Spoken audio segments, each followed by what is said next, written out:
and welcome to the first episode of this journey through Western canonical painting. Now, this series won't simply be a history of everything and anything under the sun or a museum checklist. It will be a guided conversation. Of course, we'll talk about the great works, artists, and ideas that dominated Western painting, but we'll also sprinkle it with some travel notes, anecdotes, deviations, and detours. So I hope that you will enjoy it as much as I will.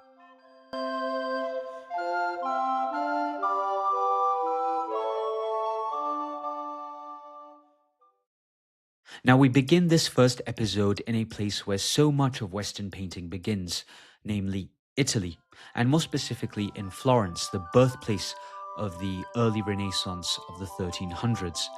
Now, what was the Renaissance? Well, you could see it as a turning of European culture towards classical values, so order, reason, proportion, balance, as well as a new belief in the intelligence and dignity of man. And in the context of art, you could see it as a more naturalistic approach to painting. Now, eventually, this new language of human dignity, or this new seriousness about the human person, spread to other places and cities and courts in northern Italy, such as Ferrara, ruled by the Este family, Mantua, ruled by the Gonzagas, and the beautiful city of Urbino, ruled by the condottiere Prince Federico da Montefeltro. A condottiere is basically a mercenary military commander. But Federico da Montefeltro is a really interesting character. He was not just some brutish military commander ruling some godforsaken town in Italy. He was a man of great sensibility, of great Renaissance sensibility. For example, he's said to have listened to the petitions of his subjects outside the walls of his Palazzo Ducale, his ducal palace, almost as if he were one of them, as though he were a common citizen and not their prince. And there's a wonderful story where Federico was once asked what the greatest quality was, or what the greatest virtue was that a prince should have. And his answer was essere umano, to be human. Now, this phrase really does capture a new confidence, a new belief in man, as well as a new Renaissance ideal of rulership, where power had to be joined to judgment, to learning, to restraint, to humanity above all. And in some ways, it feels incredibly modern. And Federico was a scholar prince. You can see this in his beautiful studiolo, which you can still visit today in the Palazzo Ducale in Urbino. And the room has magnificent illusionistic woodwork. And above it are portraits of Christian thinkers, ancient authors, Renaissance humanists, basically the intellectual heroes that Federico wanted to surround himself while he was ruling his model duchy. And he also built one of the greatest libraries in Italy, often said to be second only to that of the Pope. And he was also fascinated by optics, and he was able to put this into practice when he lost an eye in a tournament. And he is said to have asked his doctors, his surgeons, to remove the bridge of his nose so that he could basically increase the field of vision with his remaining eye. So Federico was not just a condottiere, a military mercenary, a warlord. He was very much arms and letters. He was war and books. He was a Renaissance prince in the fullest sense. So it is in large measure to Federico da Montefeltro that Urbino became one of the great small courts of the Renaissance in Italy. It was the birthplace of Raphael, one of the greatest painters of the Renaissance. His father was the court painter in Urbino. It was the birthplace of Bramante, who would later reshape St. Peter's under Pope Julius II. And it was the birthplace of Castiglione, the man who wrote the Courtier, or Il Cortegiano, one of the defining texts when it comes to Renaissance manners and self-fashioning. So Urbino is absolutely worth the detour. The hill streets, the student atmosphere, the Palazzo Ducale is beautiful. And when I last visited, there happened to be a concert inside one of its beautiful large halls, which was one of those lucky travel accidents I experienced. And the local food is excellent, especially the local cheese, the casciata d'Urbino, as well as the famous truffles from the surrounding hills. The sort of thing that perhaps lets you imagine dining with Federico discussing his latest discovery on optics and how to govern his small but well-administered state. Moving back to Florence, though, the central question is, why did the Renaissance start in Florence? Now, there's a lot of historiography on this question, but I like to think that all of the different historiographical trends have a place in what I like to think as the civilizational pressure cooker that was Florence in the early 14th century. Florence's Renaissance was powered by commerce.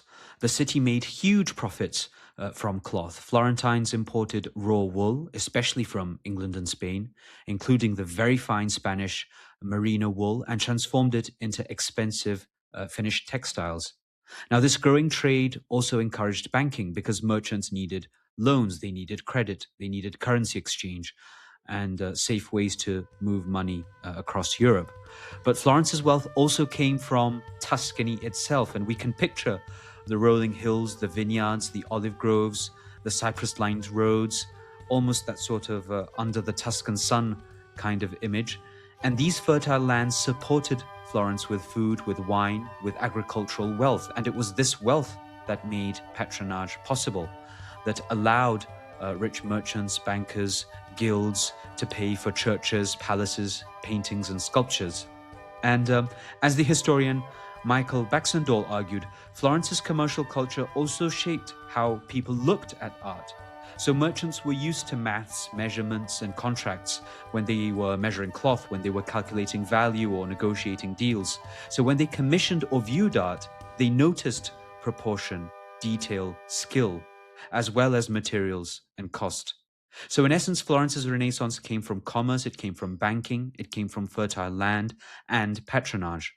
Money did not just pay for culture, it shaped the way Florentines made and understood art.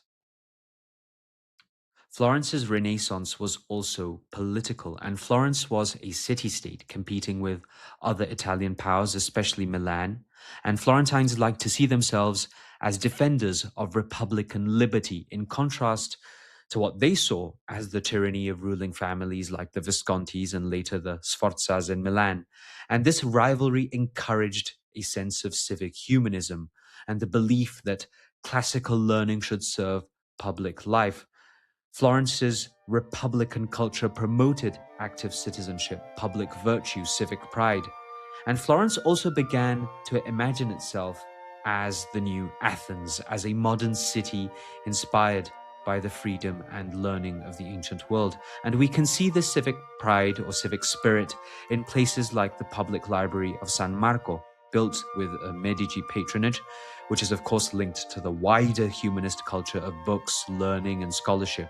And it stood in the same religious complex where Fra Angelico painted his famous frescoes, most notably the Annunciation, which shows how faith, learning, politics, and art were intimately connected. Now, another key character here is Leonardo Bruni, who became Chancellor of Florence, and he was influenced by earlier humanists like Petrarch, but much more directly by his teacher Coluccio Salutati, who was also Chancellor of Florence before Bruni. And he was the man who invited the Byzantine scholar Manuel Chrysolostoras in 1396 to teach Greek grammar and literature in Florence.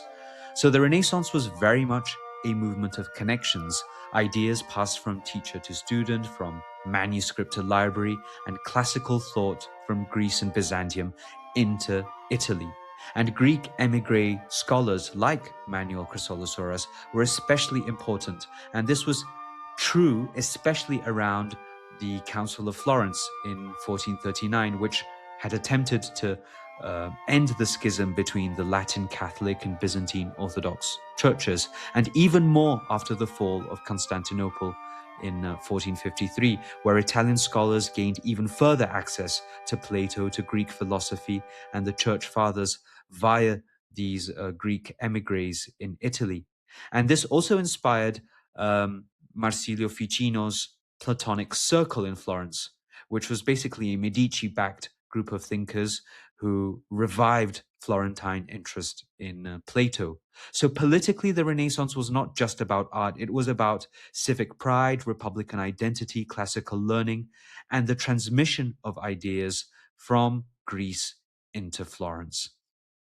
We've talked about how the Renaissance was connected to wealth, politics, and classical learning, but it was also a deeply religious and Christian movement.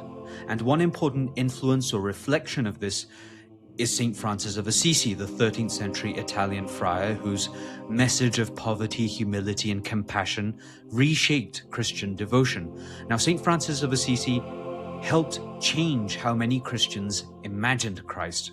So instead of focusing mainly on Christ as the distant, all-powerful ruler, the Christ Pantocrator in the Byzantine tradition, shown in majesty or in judgment, Franciscan devotion encouraged people to focus on Christ's human life, his humility, his poverty, his suffering, the passion of Christ.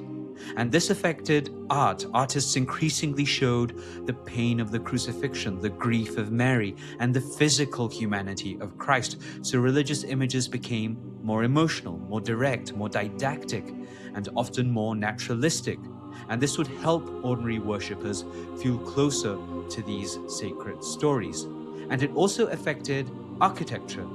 Franciscan and Dominican churches were often relatively plain and built for preaching, for teaching, and large urban congregations.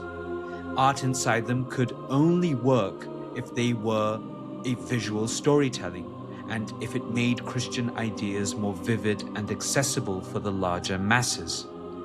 Now, this complicates the idea that the Renaissance was simply becoming secular, and it would be simplistic to think that humanism and naturalism simply replaced Christianity. They often developed within Christian devotion. So in essence, Renaissance humanism remained a deeply Christian movement. Yes, the Black Death may have unsettled faith for some people, but it did not simply make society less religious. More often, it made religious questions feel more urgent. Why had God allowed this? How could people seek protection? How could they secure salvation? And this increased religious anxiety might have also helped in shaping perhaps a more intense and more devotional style of art. So Renaissance naturalism did not simply come out of the rediscovery of classical Greece and Rome. It also grew out of medieval Christians wanting to imagine Christ as more human, more vulnerable, and emotionally more present. Now, before we turn to the actual artworks and paintings, it is worth remembering what kind of city Florence actually was. And we come to the realization that civilization, and the Renaissance specifically, is not just white marble and perfect proportion and the rigid silence produced by proud museum artworks. It is also the narrow streets, the animal blood, the wool dye, the merchants, the haggling, the sermons, the plague memory. And this is especially true if you go to the Mercato Nuovo, the old market by the Loggia del Porcellino near the Piazza della Signoria. This is the place with the bronze boar whose snout every tourist likes to rub to get some luck. And here you'll see how trade, leather, noise, stench, as well as civic grandeur, all are pressed together and all are part of this Florentine civilization and the Renaissance. And yet out of this world comes something as pure and refined and virginal as Botticelli's Primavera, or the birth of Venus. This is a paradox I find very compelling, that the most delicate of flowers of Western art can grow out of the muddy soil and narrow streets of a city like Florence. And another important point is connection. A lot of these men who produced these great artworks of the Renaissance were not isolated geniuses floating above society. They were very much packed together. They were either rivals, pupils, patrons, sons, friends, enemies, frenemies, friars, goldsmiths, mathematicians. Florence was like a truffle of civilization. It was small, it was dense, it was buried in earth, but unbelievably rich once opened. But it would be right to say that in essence, the Renaissance celebrates the light of human intelligence. It celebrates clarity, measure, proportion, purposefulness, and a new sense of fittedness takes shape. Buildings, bodies, gestures, and cities begin to feel intelligible. And after the vertical drama and sacred intensity of the Gothic, the flying buttresses, the stained glass, the enormous naves, the rose windows and pointed arches, that does make sense. The world is still Christian, it's still symbolic, it's still haunted by death in a way, but it is now increasingly organized through the human eye and the human mind. And with that, we can now turn to the works themselves. Because nowhere is this new Renaissance language of clarity, measure, and proportion more perfectly expressed than in Brunelleschi's Pazzi Chapel beside Santa Croce in Florence, the church where Michelangelo, Galileo, and Vasari are buried. It's a small building and a true early Renaissance architectural manifesto.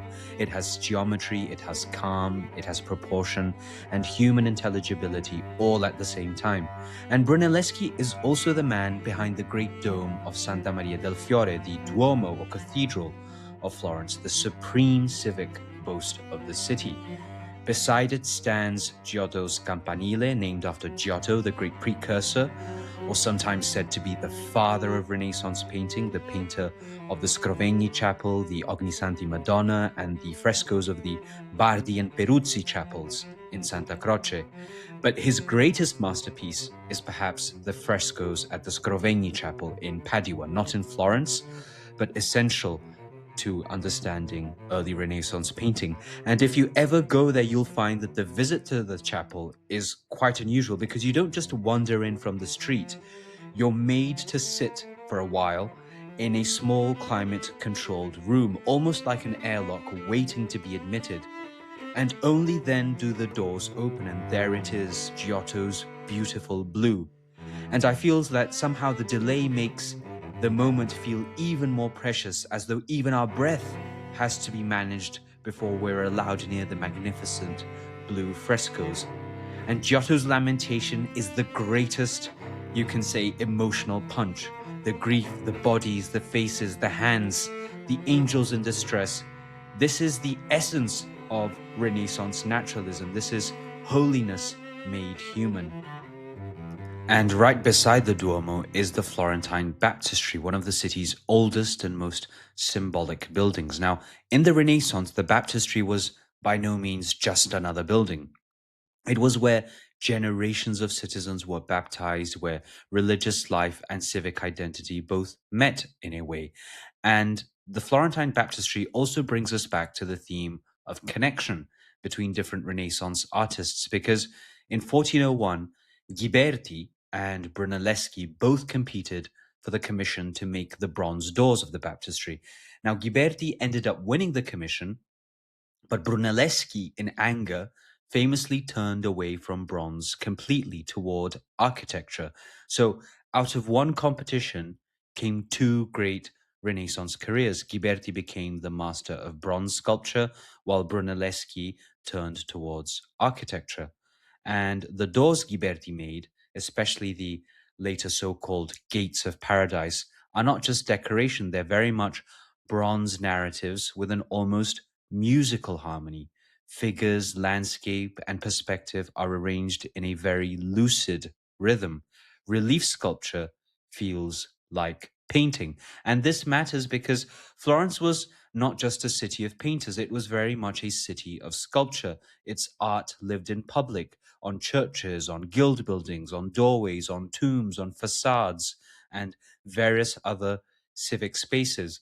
The Florentine imagination was sculptural, bodies standing in niches, saints defending guilds, biblical heroes start becoming into civic symbols. And one of the best examples of this is the church of Orsanmichele. It is the perfect reflection of the pressure cooker that we talked about earlier, made into stone. It is the product of guilds commissioning figures of public saints from Donatello, from Ghiberti, from Nanni di Banco, and later Verrocchio. So the figures produced by the great sculptural masters of Florence, Donatello's St. George, Ghiberti's St. John the Baptist, Nanni's Four Crowned Saints, and Verrocchio's Christ and St. Thomas, turn what was a commercial grain market into a gallery of civic and religious identity. Florentine commerce as we discussed earlier, never sat apart from art. And from this dense Florentine world, the connections also stretch outwards, especially to Rome, where artists went looking for the ancient past that inspired their art. There's a story, a bit colored by Vasari probably, that Donatello and Brunelleschi would go to Rome on excursions to look for ancient ruins. And they dug so many places, they looked so intensely that the locals actually thought that they were hunting for treasure. And in a way, they actually were. They were searching for the lost treasure or the lost language of the ancient world that would inspire their art. And Vasari's anecdotes are very much like this. They're not very reliable, but they do transmit an image or an idea that we have of the Renaissance as a movement where ideas were transmitted from the ancient world to Florence, or even between artists themselves. One such famous workshop myth is that when Leonardo painted the angel in Verrocchio's Baptism of Christ, Verrocchio was so struck by his pupil's superiority that he gave up painting. And Donatello belongs to this same connected world. He likely trained in or around Ghiberti's workshop and worked close to Brunelleschi and helped transform sculpture into something that was psychologically alive. His David, his St. George, his Zuccone, Feast of Herod, and later the equestrian statue of Gattamelata in Padua show sculpture becoming natural, dramatic, bodily, and intensely present. There's a story that Vasari tells us of Donatello that he used to scream at his Zuccone, which means pumpkin head, which is actually a sculpture of the prophet Habakkuk. And he used to urge it to speak, damn you, speak, because he was so convinced that his sculptures were real, that they were so good, that he eventually thought that they would speak as though they were actual human beings. Now, a lot of these stories of Vasari, of course, are probably not true, but they do tell us the idea that people had of sculptures at the time, as though they could produce something that was real, something that was naturalistic, something that was close to the human form. So the Baptistery and Orsanmichele, they're not just curious Florentine buildings, they are the network in miniature. Ghiberti, Brunellesco, Donatello, Nani di Banco, Verrocchio, goldsmiths, bronze, guilds, rivalry, civic display, all at the same time. The Renaissance does not appear as isolated genius, it appears as competition in a very small place, that is Florence.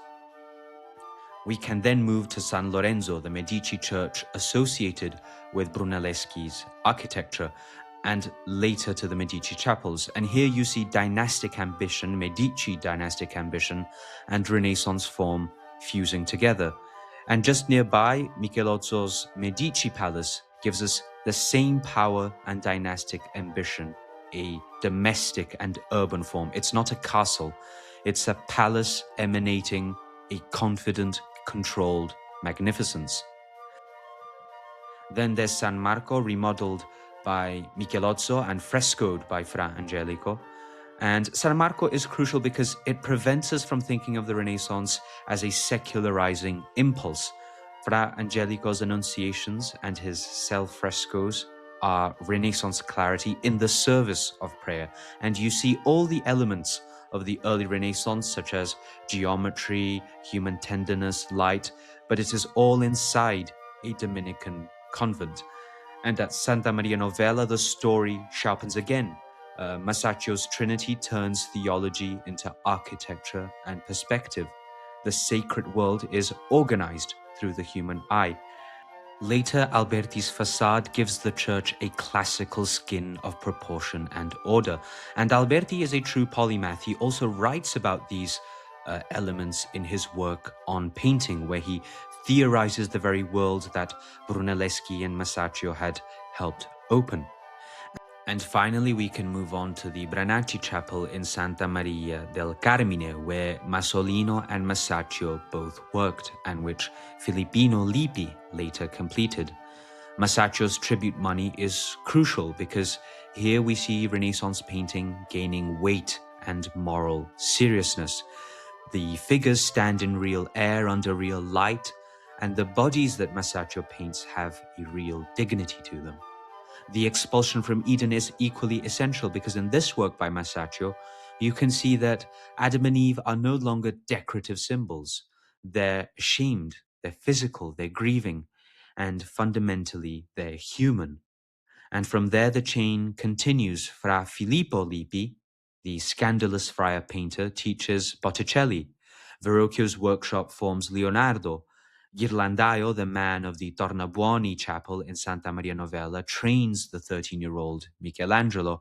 And it is Michelangelo's David, standing in the long Florentine sculptural tradition, that becomes the sculptural embodiment of the Republic. His enlarged hands, the perfect form, are the very embodiment of Florentine Republican virtue and seriousness.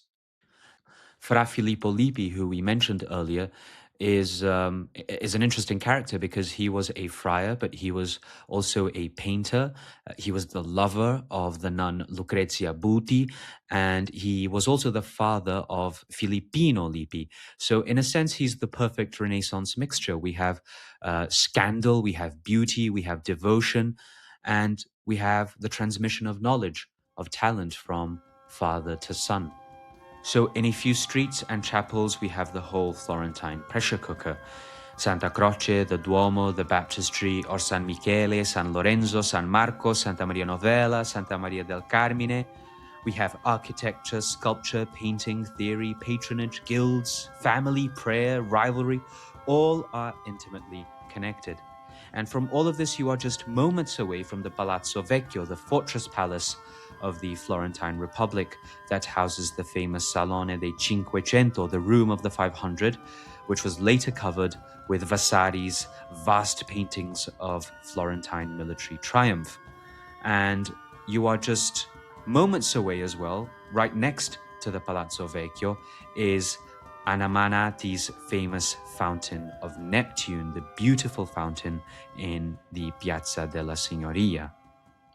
Now, one thing that comes out of this Florentine pressure cooker in terms of paintings are two great visual obsessions. The first is perspective and the second is geometry. Now, geometry is not just mathematics here. It becomes almost a moral and philosophical language.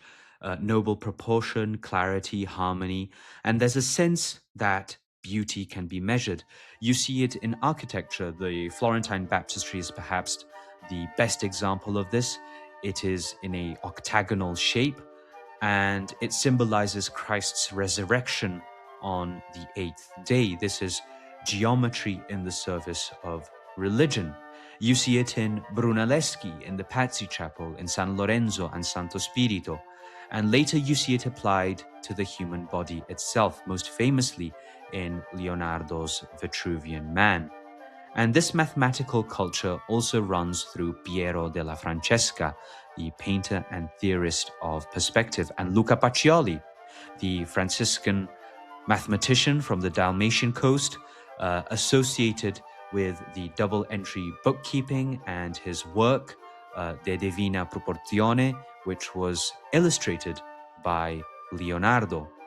But this concern with proportion does not begin from nowhere. Earlier Tuscan art already prepares the ground. Nicola Pisano's pulpit in Pisa Baptistery and Giovanni Pisano's pulpit in Pisa Cathedral show a revival of classical bodily weight and sculptural drama before the full Florentine Renaissance takes shape. And Siena, the great rival of Florence, also matters. The facade of Siena Cathedral, associated with Giovanni Pisano and Duccio's Maesta for Siena Cathedral, remind us that Florence was not alone. Siena offered a different visual language, more lyrical, a bit more Gothic, golden, devotional, but still central to the Florentine story. The second obsession is perspective, and this feels profoundly urban. Renaissance cities are looking at themselves, they're organizing space, streets, squares, churches, and even bodies through the human eye. And in Florence, Brunelleschi experiments with perspective. Masaccio applies it with terrifying clarity in his Trinity in the Bernacchi Chapel, which we mentioned earlier, and Alberti theorizes it in his work on painting. And Alberti is essential here, not only because of his on painting, but because of his other work on the art of building. And we also see this concern with perspective in the facade of Santa Maria Novella. We see it in the Tempio Malatestiano in Rimini. Alberti is the one that gives Renaissance order a proper language. Perspective also fits the civic world. It fits with the town square, with the perfectly ordered facade, with the ordered chapel, with the measured city. And that is why Uccello's Battle of San Romano is so useful, because we have war, we have pageantry, and mathematics, all made strange by perspective. And Vasari tells us another story that when Paolo Uccello's wife called him to bed, Paolo Uccello was so obsessed with perspective that he replied, "Oh, what a sweet thing perspective is." I gather this story is probably not true, but nevertheless, I think it's worth sharing. But the greatest examples are not Florentine. Piero della Francesca gives perspective a solemn, almost metaphysical calm in the baptism of Christ, in his flagellation, in his resurrection, today in the ducal palace of Urbino, but also in his Madonna del Parto. Fra Carnevale's ideal city pushes this into the dream of the perfectly urban, ordered world. Then comes Mantegna, perhaps the great master of hard dramatic perspective. The Camera degli Sposi in the Ducal Palace of Mantua with his famous Oculus, the Dead Christ, Saint Sebastian, and the Agony in the Garden. Mantegna also reminds us how connected Renaissance artists were because he was married into the Bellini family, linking his Paduan and Mantuan classicism to the Venetian tradition of Jacopo Gentile and Giovanni Bellini, which opens the door to Venice later on. And perspective keeps echoing because Mantegna's ceiling illusionism influences Correggio, whose Assumption of the Virgin in Parma Cathedral, a much later Mannerist work, turns the dome into a vortex of heaven. And as a side note, Correggio's radical illusionism was not necessarily appreciated in his time. The bishop, when he saw the dome, is said to have said that it looked like a stew of frogs. But Titian, one of the greatest, if not the greatest Renaissance painter, is said to have said that if the dome were turned upside down and filled with gold, that would not be enough to pay for Correggio's work.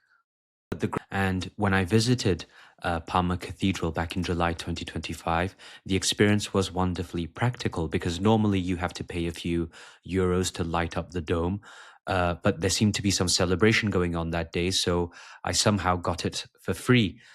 Titian had thought that no amount of gold was enough to see the dome. I somehow was very pleased to think that paid nothing for it. And before leaving Florence, it is worth remembering that these paintings were not born from images alone. They came out of a literary atmosphere saturated with poetry, theology, love of classical myth, and argument. Behind Botticelli sits Poliziano and the Neoplatonic world, fermented by Lorenzo di Medici. Beauty in the Neoplatonic lens is not just seen as mere decoration.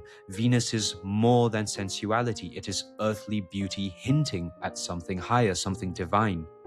And behind that stand the Tuscan literary fathers.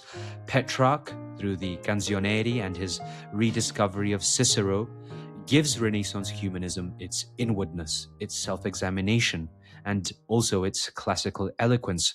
Boccaccio in his Decameron gives a more worldly Renaissance, a world of wit, intelligence, openness, appetite, social agility.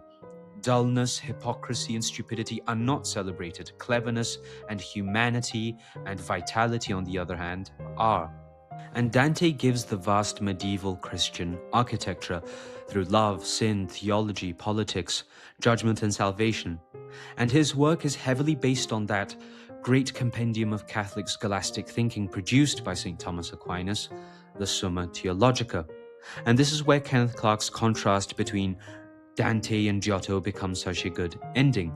Dante's muse, Beatrice, in his work Vita Nuova, remains almost Madonna-like. And as we said, the Divine Comedy belongs to the great scholastic tradition of the Middle Ages, to the Gothic spirals, to the world of St. Thomas Aquinas. It is vertical, cosmic, hierarchical, a universe ordered from sin to paradise. Giotto, by contrast, brings sacred history down to earth, down to dust, down towards human presence. His figures grieve, they embrace, they kneel, they turn their backs, they occupy space. They belong not only to heaven, but to chapels, to bankers, to patrons, to Tuscan walls and human faces. So the Renaissance isn't simply a rupture, but it isn't simply a continuation either. It is the moment when the vertical world of Dante gains human weight through Giotto. Theology doesn't simply disappear, it becomes embodied. Heaven does not disappear from the human consciousness. It enters rooms, it enters chapels, it enters gestures, it enters in a way the human form. And that brings us back to Florence. Squalor and proportion, markets and chapels, gossip and geometry, blood-stained streets, and Botticelli's flowers. A pressure cooker in which the Christian, the classical, the civic, and the human were forced into the new forms of Florence. Next episode, we move outward, first to Venice, the city of color, light, oil, Bellini, Giorgione, and Titian, before returning to Rome and Florence, where Medici power, Savonarola, and the High Renaissance change the story again. Thank you for watching, and see you in the next episode.